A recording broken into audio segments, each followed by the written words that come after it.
Hi అండి. ఈరోజు నేను సేమియా చేస్తున్నాను. సేమియాకి కావాల్సిన ఇంగ్రీడియంట్స్ అయితే చూపించేస్తాను. 1 లీటర్ పాలు తీసుకున్నానండి. హాఫ్ కప్పు నేను పంచదార, ఒక 5 యాలక్కాయలు, డ్రై ఫ్రూట్స్, నానబెట్టి పెట్టుకున్న సగ్గుబియ్యం, రోస్టెడ్ సేమియా అయితే ఒక హాఫ్ కప్ తీసుకున్నాను.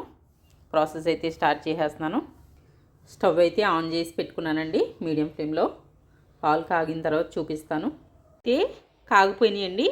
ఇప్పుడు నేను సేమియా వేసేసుకుంటున్నాను. సేమియా సగ్గుబియ్యం కూడా ఒకేసారి వేసేస్తున్నాను. వేసుకుని వెంటనే కలుపుకోవాలండి, లేకపోతే ఉండలా అయిపోతుంది.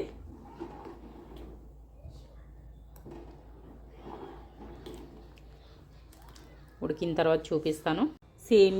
సేమియా సగ్గుబియ్యం అయితే ఉడికిపోయిందండి. ఇప్పుడు నేను పంచదార వేస్తున్నాను. బెల్లంతో కూడా చేసుకోవచ్చు.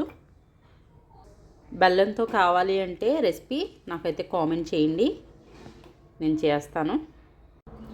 ఇలాచీ పౌడర్ అయితే వేస్తున్నానండి. ఇప్పుడు మంచిగా మిక్స్ చేసుకోవాలి. పక్కన 1 స్పూన్ అయితే నెయ్యి వేసి పెట్టానండి.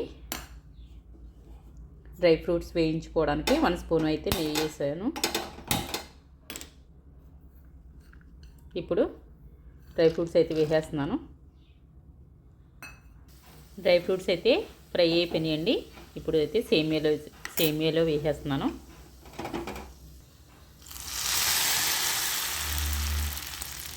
అంతేనండి, సేమియా చాలా సింపుల్గా చేసేసుకోవచ్చు. మా రెసిపీ మీకు నచ్చినట్లయితే లైక్ చేయండి, షేర్ చేయండి, సబ్స్క్రైబ్ చేయండి. కొత్తగా మా ఛానల్ ఎవరైనా చూసుంటే ఒక లైక్ ఇవ్వండి please. Thank you for watching. Bye.